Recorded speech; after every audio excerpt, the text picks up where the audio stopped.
Ayan mga kalapatids, from 940 kilometer, humabol pa. Tinanggal ko na yung clock ko. Ayan, baba. Come on. Yun oh, from 940 kilometer. Ang tibay mo. Nag-clock na ba?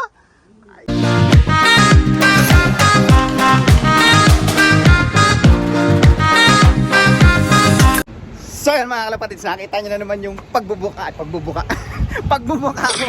Yan.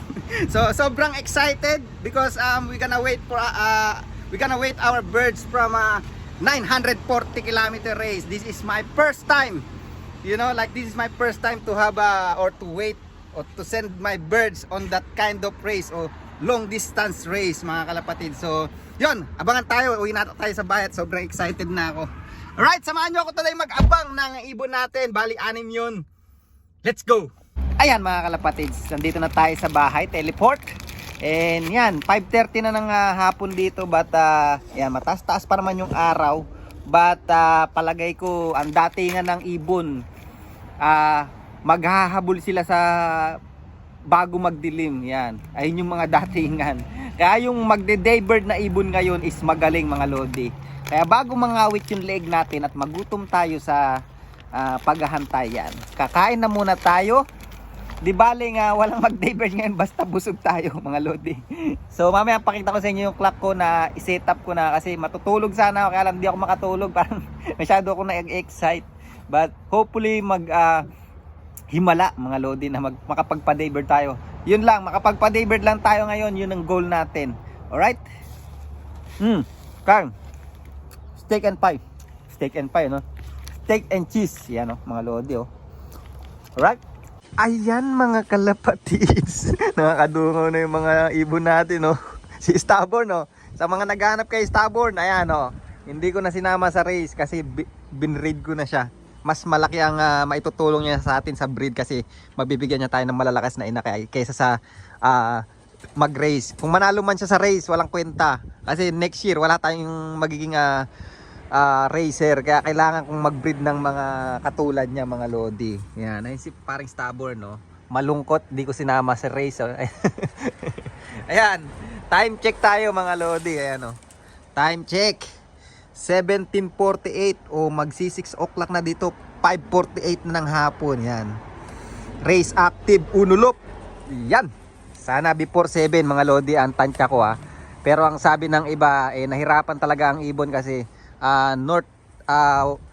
northwesterly yung aabutan ng northwesterly dun sa tawid dagat. Yan, aabutan sila ng wind na malakas, kaya medyo mahirapan yung ibon sa pagtawid ng dagat. Kaya ayan mga lodi, for sure ako tansya ko mga dapat 7 or bago, basta ngayon mag-daybird yung ibon natin.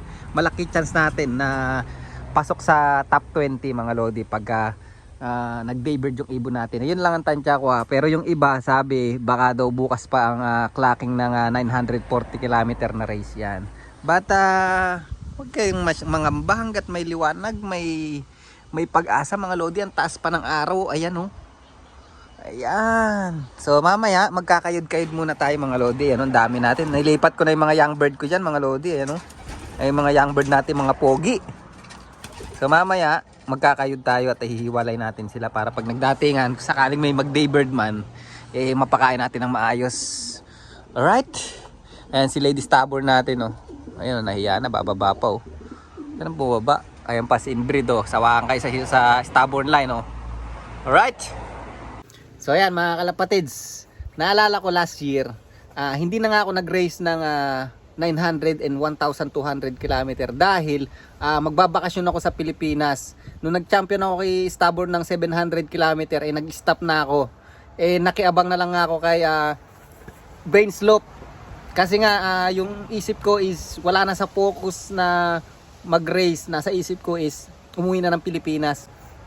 But anyway, last year nag-race nga si Stubborn tuloy, si Louie o si Brain Slope ng 900 plus kilometer, and nakapagpa-daybird siya ng 4. Sabay-sabay dumating mga lodi. And gantong-ganto yung feeling namin noon. Medyo malungkot kasi naghahantay kami na from 900 kilometer baka hindi kami makapagpa-uwi, ganun. Kasi first time din ni Brain Slope mag-race noon. last year. But nung dumating yung ibon, 4 sabay-sabay mga lodi. Namamarako pa nung dumating. Talaga namang pakita ko sa inyo kung gaano kasaya si Brainslope. Ayan, i-flash ko dito. Ayan, oh. Grabe sumayaw si Brainslope nung dumating na yung ibon. Ang saya-saya namin, sumasayaw pa kami. Yun. Sana lang mga lodi, makapagpa-daybird tayo ngayon. Dito natin makikita kung gaano tayo kagaling mag-condition sa mga ibon natin. So far is yan. May araw pa naman and mag 6 o'clock na rito. And sana before 8 kasi 8 bababa na yung araw, sana magkaroon na tayo ng ibon mga lodi. So yan, stay tuned lang mga lodi. Kapit lang. Alright? Ayan mga lodi, nagkarambola na. Nagpakain na lang muna tayo ng stock bird natin saka ng mga young bird natin. Halo-halo na sila, oh. Yan, oh. Para mahiwalay ko na sila, mausog ko na sila doon mga lodi para yung space na to magamit ng kung sino man yung uuwi mamaya. Kala mo talagang may magde-daybird no? Ayan, oh. Yan. Nakakatuwa mga lodi, oh. Mas malakas na unulop yung sa susunod na season kasi mga breed ko na talaga to at mga nasa akin yung mga breeder. Ito yung nakakatuwa kasi last year talaga is medyo ginapang ko lang talaga dahil wala akong ganong breeder at nagpa-breed lang ako sa iba at nanghiram lang ako. Kaya ngayon yung mga breeder wala talaga sa akin and di rin nag-perform ng maganda yung iba. Kaya medyo tinan nyo konti lang ng racer ko talaga, but this year yan, medyo malakas-lakas na tayo ngayon at nakakabisado na natin kung paano mag-condition. Yan, hindi lang naman kasi bloodline talaga ang importante, kailangan yung conditioning din. But anyway, yan, pagyari na lang kumain. Abang na naman tayo, sasakit talaga ang leg natin ito mga lodi. Ang hirap pala pag malayo. Alright, mamaya uli. Ayan mga kalapatids, napakalungkot. 7:16 na ng gabi rito at malapit na dumilim. Ayan mga lodi, wala pa tayong ibon. So ang sabi, 6:30 nga ng umaga na release yung ibon. Nang sabi 7:30 ang datingan ng ibon. But 8 PM dito is madilim na mga lodi. So halos 40 minutes na lang, wala na. So lamang na lamang yung mga front marker nito. Kasi makaka daybird yung ibon nila. So yung sa atin pag inabutan ng dilim wala, bababa at bababa. But hopefully, talaga hanggat may liwanag, may pag-asa. Yan. Sana naman meron tayong mapa-daybird kahit isa lang. Happy na tayo mga lodi. Isa lang. Sulit na. Sulit na yung pagod natin. Alright? Yan mga lodi. 8:15 na rito ng gabi. Medyo maliwanag pa pero bumaba na si Haring Araw. Ayan, nandun na. Medyo wala na. At mga 10 to 15 minutes madilim na to mga lodi. Ayan pa Ayan. So wala, mukhang di tayo makakapagpa-daybird ngayon mga lodi. At sigurado sa iba niyan is meron nang nakapagpa-daybird. Sayang lusaw ang ibon natin 6. Hopefully makauwi pa bukas. At nang alam mo 'yon, ano pa rin natin sila makondisyon and tingnan natin kung makakapaglipad pa tayo ng Invercargill kasi mahirapan na tayo mag-condition ngayon. In 2 weeks time is Invercargill na. Durugang ibon, hindi kakayanin ng 900 tapos jump ng 1,200. So malulusaw lalo yung ibon kung umuwi man bukas kasi ilang days na lang ang conditioning. But sana makauwi pa at may liwanag pa, konting-konti na lang mga lodi. Hindi natin masabi, baka may maghimala biglang galing doon sa bubong, bumagsak bigla. Ayan, so dito ko na lang yarin muna siguro yung vlog natin. Papasok na ako sa loob. Alright? Ayan mga kalapatids, good morning. Madilim pa. Second day na to, but papasok ako sa trabaho. Pero tinasa ko na yung clock ulit. Ayan, ayan mga lodi. Ayan, bale 5:20 na ng umaga rito. Race active, wala pa rin tayong paklat. Ayan. Ang goal na lang natin today is makapagpauwi ng ibon mga lodi. So mukhang sa 100 plus na nag-race kahapon, sa 900 plus kilometer. Siguro 10 ibon lang ang nag-clock. Ayan, so sana makauwi pa sila Batang Quiapo. Alright. So ayan mga kalapatids, 5:40 na ng umaga rito. At nakasako na nga yung clock natin. Yan, medyo yung excitement, yung kaba, yung lungkot, lahat naghalo-halo na mga lodi. So first time ko maglipad ng 900 kilometer. But ang problema kahapon, medyo mahirap kasi yung ibon is inabutan na ng malakas na hangin doon sa may pinakatawid dagat. Pinupush sila palabas ng dagat mga lodi. Kaya talagang na-test din yung ibon doon. So ang masakit pa, inabutan malamang ang ibon ng gabi talaga kasi ang mga nag-clock talaga sigurado kagabi is 7:30 ng gabi. 8 PM ang start ng dilim mga lodi, madilim na yung padilim na nung 8 PM na. So swerte yung mga front marker, yung mga nasa unahan mga lodi. Kasi tayo is nasa back marker tayo. Ibig sabihin yung mga front marker, kung ang distance sa kanila is 900, sa atin 940 kilometer. Kaya yung ibon natin lilipad pa ng 1 oras. Kung ang datingan is 7:30, tapos ang dilim is 8 PM.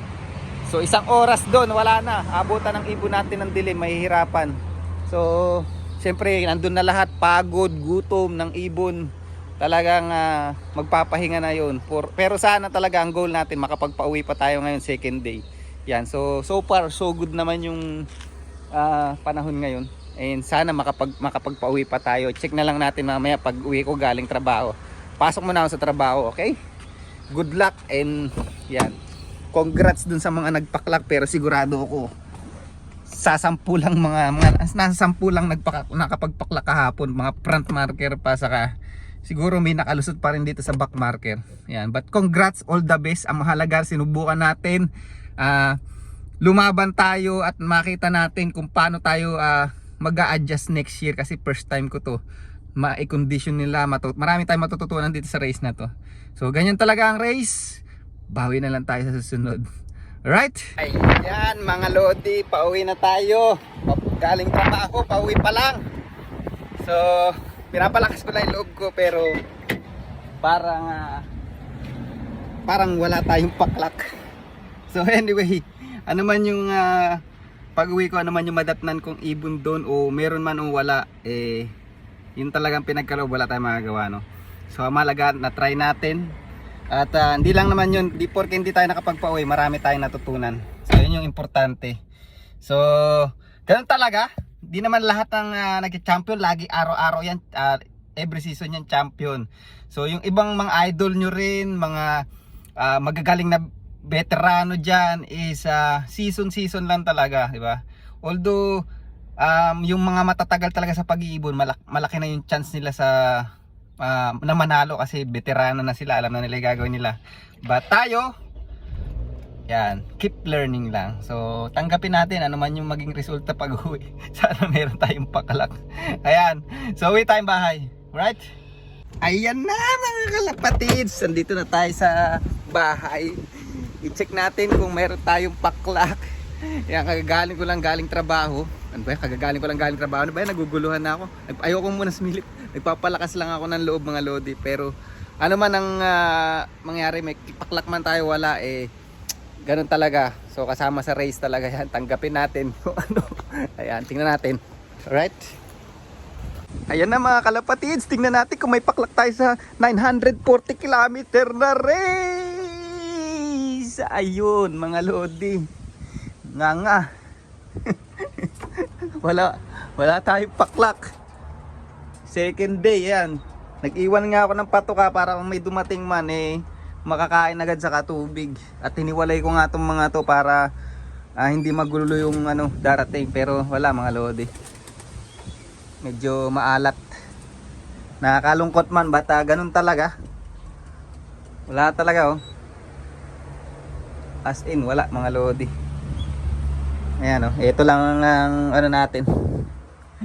Alaala kay Batang Quiapo. Ayan mga lodi. So yan, wala talaga tayong magawa. Yan talaga. Tingnan natin yung clock natin, baka sakali maghimala. Tingnan natin clock mga lodi. wala pa yung ano, signal. Tingnan natin. Tingnan natin ating clock mga lodi. Ayan. Unulop. So bali 248 na dito o 1448 mga lodi. Yan, 00 tayo. Walang paklak. From 900 mga lodi. Wala. Ay. Umay. Paumay mga lodi. 6. So talagang nahirapan yung ibon natin, and yung iba parang pa isa-isa lang din ng paklak, at yung iba wala pang paklak din yung iba. But ganun talaga ang buhay. Bawi na lang tayo, malaga makakapag-focus na tayo sa young bird. Hindi na tayo makakarating ng 1,200. Talagang isasagad ko sana, kung may umuwi man, isasagad ko sana yung iba. And yan, kahit si Batang Quiapo, wala mga lodi. Talagang wala. Alright. Ayan mga kalapatids, pinatuka ko na lang sila, pinakain ko na lang sa kanila yung hinanda ko dun para sa mga darating sana sa galing racer natin. At anyway, congrats sa mga nagpa-clock at nagpa-daybird ng 940 km. Kung sino man yung mananalo, congrats. So ganun talaga, bawi na lang tayo sa susunod na season. At mahalaga, makakapag-focus na tayo sa mga young bird natin. Kasi ang hirap dahil naghahalo yung young bird ko sa yung racer. So nagkaagawan sila ng patoka. Kaya ginagawa ko dun sa 6 ko na racer, binubukod ko pa sila, hinuhuli ko pa, dinadampot ko pa. Siyempre yung pagdampot-dampot ko sa kanila is nakaka stress din yun sa kanila. So yun, dito ka lang rin yung vlog natin mga lodi. Ayan. Alright. So thank you ulit sa mga sumuporta mga lodi. Ganun talagang buhay, walang paklak. Nakakalungkot man, but yun talaga ang reality. Yan, ganoon naman ang vlog ko mga lodi. May paklak man tayo wala, mag-upload tayo. Kasi legit tayo, legit. Ayan. So, yun, dito ka na lang rin yung vlog natin. Maraming salamat ulit sa mga nag-abang, nakiabang, saka nag-share ng video natin, alright? See you next vlog, bye. Ayan mga kalapatids, from 940 km, humabol pa. Tinanggal ko na yung clock ko. Ayan, baba. Come on. Yun o, from 940 km. Ang tibay mo. Nag-clock na ba? Ayan. Lusaw mga lodi o. Kung sino pa hindi mo inaasahan, from 940 km, nakapagpaklak tayo. Tibay o. Tibay. O. Tingnan natin. Nag-clock. Isa lang o. Woo! Okay na. Sila Batang Quiapo sana umuwi pa mga lodi. Tibay o. Grabe. Ito yung breed ni Kay Marvin eh, na panggulo lang natin dun sa ano eh. Sabi ko isakay ko to, baka sakali. Tingnan mo, siya pa ang umuwi, yung hindi natin naasahan. Laging mabagal tong ibon na to mga lodi. Alright. Ayan mga kalapatids. Wanik yung clock natin. Actually, super late na tong ibon na to. Pero natatansya ko, pasok pa to sa top 30 sa lahat na nag-race kasi wala ganon nakapagpaklak ng daybird, and then ngayong second day sigurado ko wala pa rin ganon. Ayan, ito, ayan, kuhanin ko pala yung clock. Dari ayan, so nakapagpaklak tayo second day na halos 3:30 na o 3:24 na nung nag-clock mga lodi. Yan, so dadali natin to sa ano, sa member ko dito sa club, at papadala natin to sa kanya mga lodi. Di na tayo pupunta sa strike off. Ayan, ipapadala natin to just to record lang mga lodi. At least may record tayo, remembrance natin na nakapagpaklak tayo ng 900 km. Yan, pero wala na to, wala na sa top 10 to, wala na sa top 20. Ang mahalaga lang sa akin yung record. At least next year alam kung ano yung improvement ko. So dito ko na lang tagayarin yung vlog, and see you next vlog na lang mga lodi. I-post ko na lang kung ano yung maging record sa 900 plus km. Alright? Bye!